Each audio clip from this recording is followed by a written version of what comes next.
बृहन्मुंबई महानगरपालिका शिक्षण विभाग, रजनी अशोक कदम, दुर्गादेवी शर्मा उच्च प्राथमिक मराठी शाळा, एल विभाग।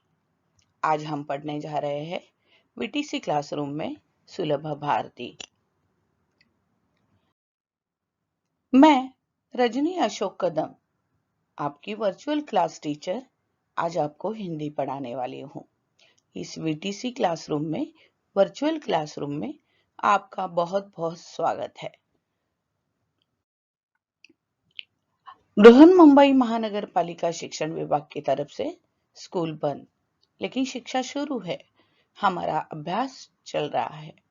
इस अंतर्गत हम ऑनलाइन पढ़ने जा रहे हैं सुलभ भारती कक्षा 8वीं, विषय हिंदी, और हमारा पाठ है मुहावरे और कहावतें।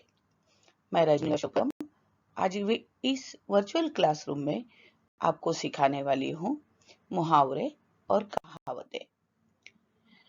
मुहावरे और कहावतें, मुहावरे मतलब वाक्यांश होता है।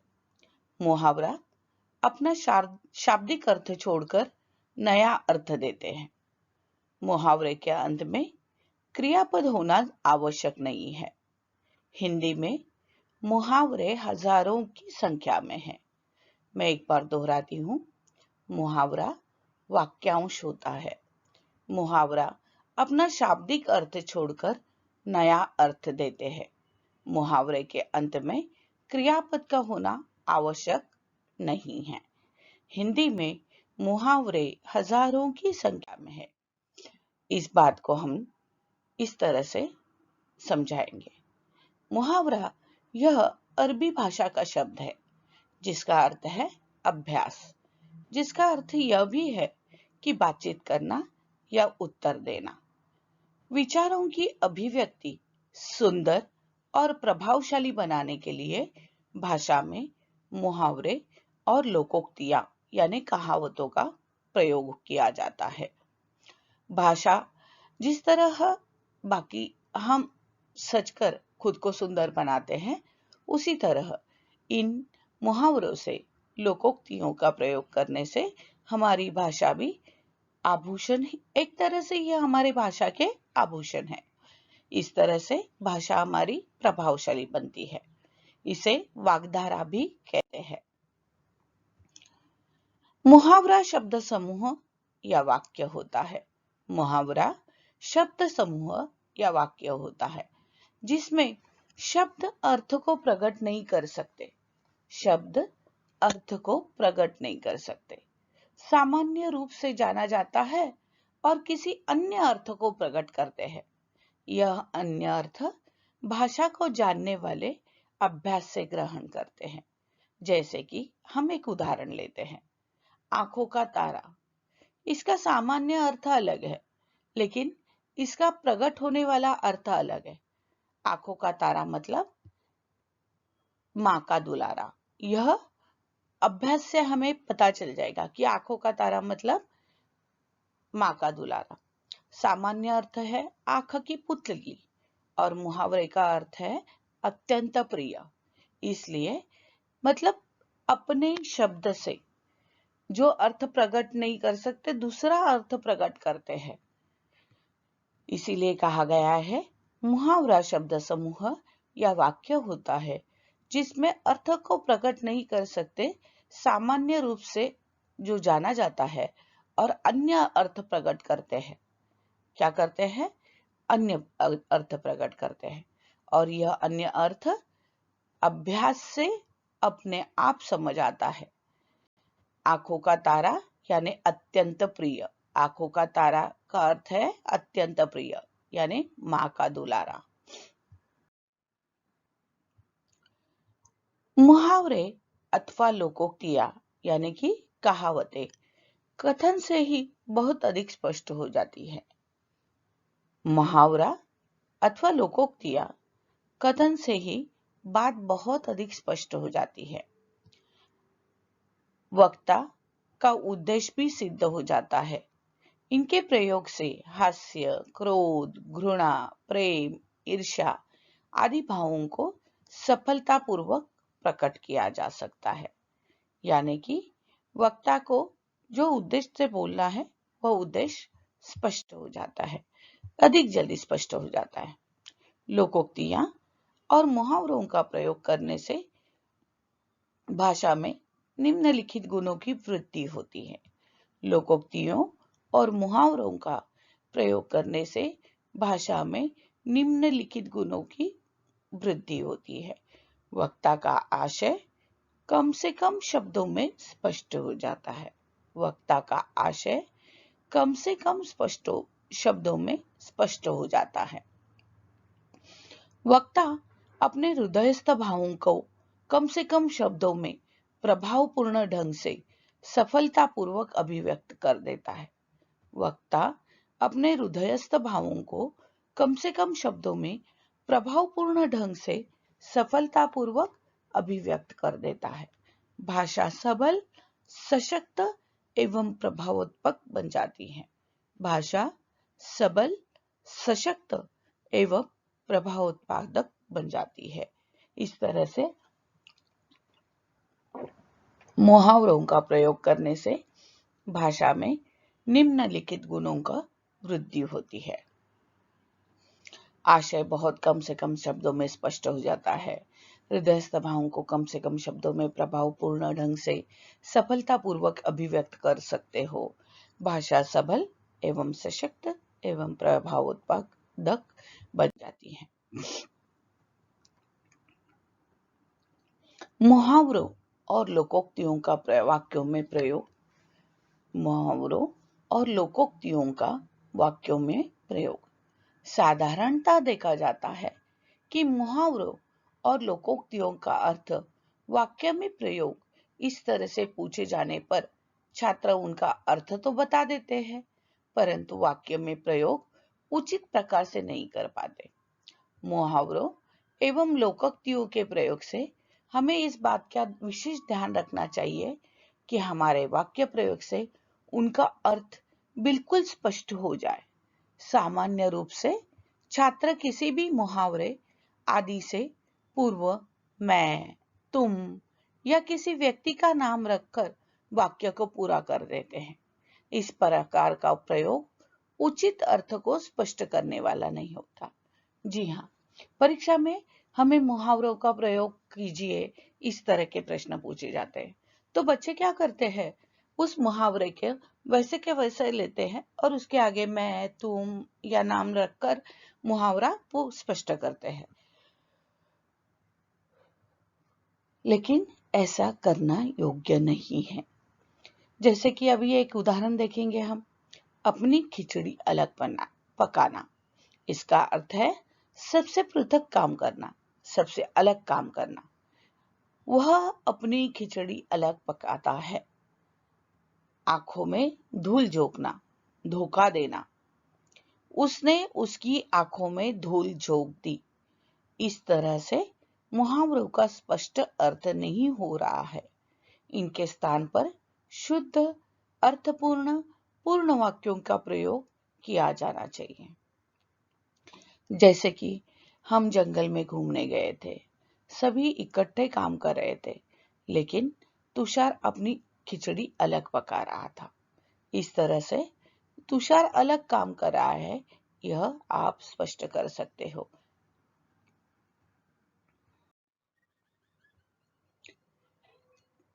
अभी आपके पाठ में जो मुहावरे आए हैं उनका हम वाक्यों में प्रयोग देखेंगे। जैसे कि पहला मुहावरा है चक्कर में पड़ जाना, और इसका अर्थ है दुविधा में पड़ना। मैं किसी चक्कर में ना पड़ूं, इस बात की हमेशा सावधानी लेता हूं। मैं किसी चक्कर में ना पड़ूं, इस बात की मैं हमेशा सावधानी लेता हूं। मतलब मैं किसी दुविधा में ना पड़ूं, इस बात की मैं सावधानी लेता हूं। उसने मुझसे ऐसा कठिन सवाल पूछा कि मैं चक्कर में पड़ गया, उसका जवाब ही मुझे नहीं सूझा। इस तरह से आप पूरा वाक्य स्पष्ट कर सकते हो। अगला मुहावरा है गले लगाना। गले लगाना का अर्थ होता है प्यार से मिलना। खुशी या दुख के प्रसंग में लोग अपने करीबी लोगों को गले लगाते हैं। खुशी या दुख के प्रसंग में लोग अपने करीबी लोगों को गले लगाते हैं। दुख के प्रसंग में ऐसा करने से उनका दुख कम हो जाता है। दूसरा मुहावरा है गले लगाना और उसका अर्थ है प्यार से मिलना। खुशी या दुख के प्रसंग में लोग अपने करीबी लोगों को गले लगाते हैं। दुख के प्रसंग में ऐसा करने से उनका दुख कम हो जाता है। ज्वार उठना। ज्वार उठना यानी विचारों की हलचल। भविष्य के बारे में सोचकर मन में ज्वार उठ रहा था। भविष्य के बारे में सोचकर मन में ज्वार उठ रहा था। सकेत में आना, घबरा जाना, अति भयभीत होना। सब कुछ समाप्त हो चुका है, यह खबर सुनकर वह सकेत में आ गया। अब माँ को पता चल जाएगा, यह बात ध्यान में आते ही वह सकेत में आ गया। सब कुछ समाप्त हो चुका, यह खबर सुनकर वह सकेत में आया। दूसरा है अब माँ को पता चल जाएगा, यह बात ध्यान में आते ही वह सकेत में आ गया। आंखों से ओझल होना यानी गायब हो जाना। अपनी मंजिल तक पहुंचने के लिए कछुआ अंत तक लगातार एक ही रफ्तार से चलता रहा। उसने अपनी मंजिल को आंखों से ओझल नहीं होने दिया। आंखों से ओझल हो जाना मतलब गायब हो जाना। अपनी मंजिल तक पहुंचने के लिए कछुआ अंत तक लगातार एक ही रफ्तार से चलता रहा और उसने अपनी मंजिल को आंखों से ओझल होने नहीं दिया। माँ का हाथ बटाना, सहायता करना। हाथ बटाना, सहायता करना। कोई भी कार्य तभी सफल होता है जब सभी समर्थ सदस्य यथाशक्ति हाथ बटाते हैं। कोई भी कार्य तभी सफल होता है जब सभी समर्थ सदस्य यथाशक्ति हाथ बटाते हैं। मैंने उसे अकेला काम करते देखा, उसका हाथ बटा दिया। मैंने उसे अकेला काम करते देख उसका हाथ बटा दिया। चेहरे का रंग पीला पड़ना यानी घबरा जाना।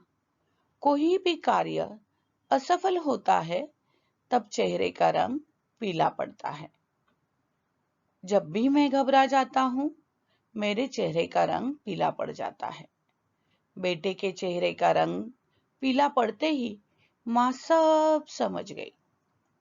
इस तरह से हमने 3 अलग-अलग तरीके से यह मुहावरा स्पष्ट किया है। धुन सवार होना यानी लगन होना। इन दिनों उससे कुछ भी कहना बेकार है। उस पर जादूगर बनने की धुन सवार है यानी जादूगर बनने की लगन उस पर है। लोहा मानना, श्रेष्ठत्व को स्वीकार करना। वह ऐसे प्रतिभावान थे कि अच्छे अच्छे विद्वान उनका लोहा मानते थे। वह ऐसे प्रतिभावान थे कि अच्छे अच्छे विद्वान उनका लोहा मानते थे। ईमानदार और मेहनती व्यक्ति का सब लोहा मानते हैं। ईमानदार और मेहनती व्यक्ति का सब लोहा मानते हैं। रंगे हाथ पकड़ना, अपराध करते हुए प्रत्यक्ष पकड़ना।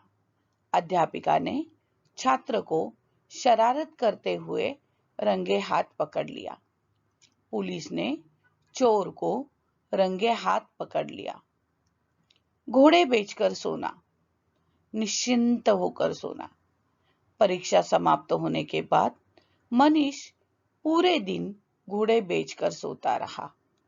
परीक्षा समाप्त होने के बाद मनीष पूरे दिन घोड़े बेचकर सोता रहा।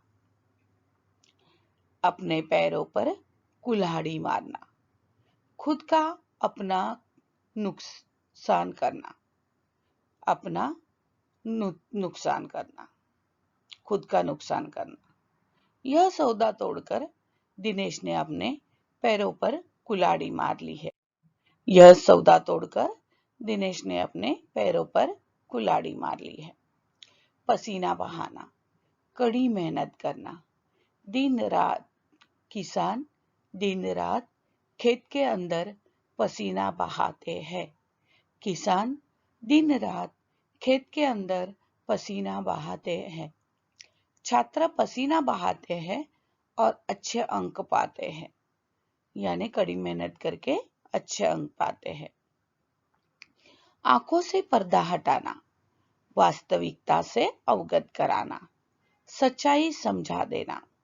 जब मुझे यह ज्ञात हुआ कि सादा ढंग से रहने वाला शेखर अमीर है, तो मेरे आंखों से पर्दा हट गया। आंखों से पर्दा हटाना, वास्तविकता से अवगत कराना। जब मुझे यह ज्ञात हुआ कि सादा ढंग से रहने वाला शेखर अमीर है, तो मेरी आंखों से पर्दा हट गया। अवाक खड़े रहना, अचंभित हो जाना। अवाक खड़ा रहना, अचंभित हो जाना।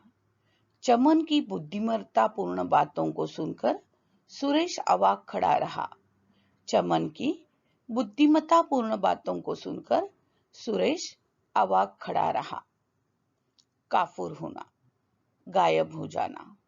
झगड़ा होते ही अजय के दोस्त काफुर हो गए। झगड़ा होते ही अजय के दोस्त काफुर हो गए। नीचा दिखाना, अपमानित करना। नीचा दिखाना, अपमानित करना। मुझे देखकर सब जलते हैं, इसी बहाने वे मुझे नीचा दिखाना चाहते हैं। मुझे देखकर सब जलते हैं, इसी बहाने वह मुझे नीचा दिखाना चाहते हैं। अगला है न्योछावर करना। न्योछावर करना यानी वारी जाना, समर्पित करना। माता पिता अपने बच्चों पर जान न्योछावर कर देते हैं। माता पिता अपने बच्चों पर जान न्योछावर कर देते हैं। तिलमिला जाना, गुस्सा होना। तिलमिला जाना, गुस्सा होना। जब मैंने उसकी पोल खोल दी तो वह तिलमिला उठा। जब मैंने उसकी पोल खोल दी तो वह तिलमिला उठा। चौपट करना यानी बर्बाद करना, पारावार न रहना।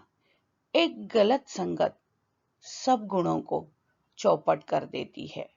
एक गलत संगत सब गुणों को चौपट कर देती है।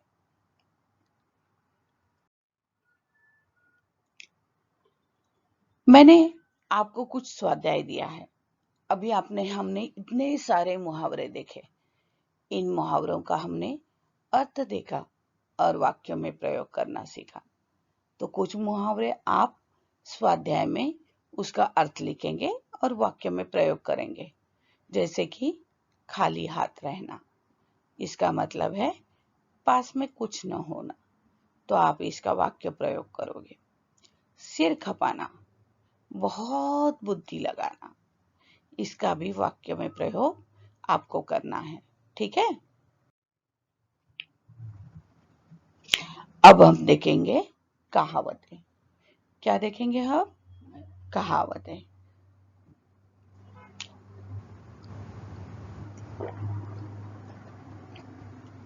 कहावतें किसे कहते हैं? मुहावरे और कहावतों में क्या फर्क है, यह भी हम देखेंगे।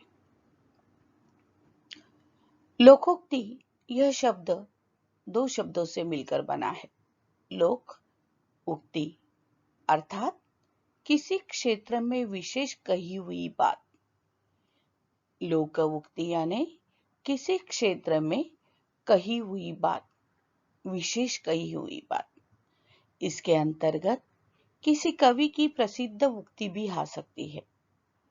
इसके अंतर्गत किसी कवि की प्रसिद्ध उक्ति भी आ सकती है। लोकोक्ति किसी प्रासंगिक घटना पर आधारित होती है। समाज के प्रबुद्ध साहित्यकारों द्वारा, कवियों द्वारा और कभी किसी प्रकार के लोक अनुभवों को एक ही वाक्य में व्यक्त कर दिया जाता है। फिर से दोहराती हूँ, लोकोक्ति किसी प्रासंगिक घटना पर आधारित होती है। समाज के प्रबुद्ध ज्ञानी साहित्यकारों द्वारा, कवियों द्वारा किसी प्रकार के लोक अनुभव को एक ही वाक्य में व्यक्त कर दिया जाता है, तो उनको प्रयुक्त करना सुगम हो जाता है, मतलब व्यक्त करना सुगम हो जाता है। ये वाक्य अथवा लोकोक्तियां, कहावतें, सूक्ति, गद्य एवं पद्य दोनों में ही देखने को मिलते हैं। इस प्रकार ऐसे वाक्य, कथन अथवा उक्ति जो विशिष्ट अर्थ के आधार पर संक्षेप में ही किसी सच्चाई को प्रकट कर सके, उसे लोकोक्ति अथवा कहावत कही जाती है। इस प्रकार ऐसा वाक्य, कथन अथवा उक्ति जो अपने विशिष्ट अर्थ के आधार पर संक्षेप में ही किसी सच्चाई को प्रकट कर सके, उन्हें लोकोक्ति अथवा कहावत कहा जाता है।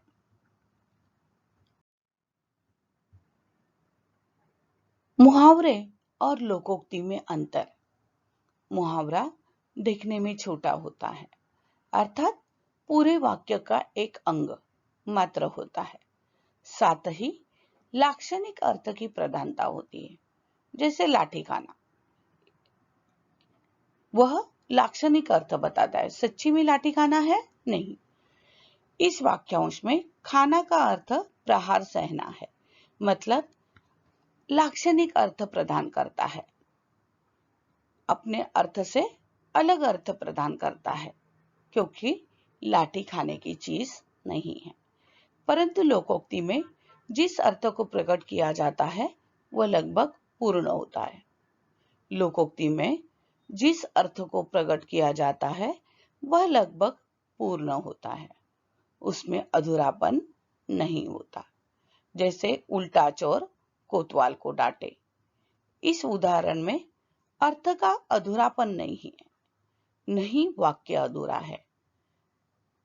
उल्टा चोर कोतवाल को डांटे, यह उदाहरण देखने पर हमें पता चलता है कि इस अर्थ में अधूरापन नहीं है, नहीं वाक्य ही अधूरा है।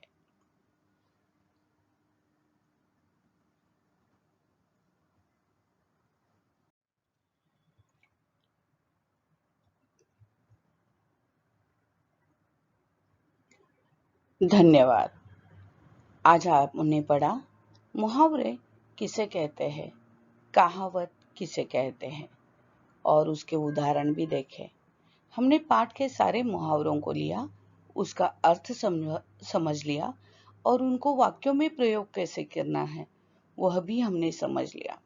इस तरह से अब हम बहुत ही सरलता से मुहावरे और लोकोक्तियों का अर्थ समझ जाएंगे।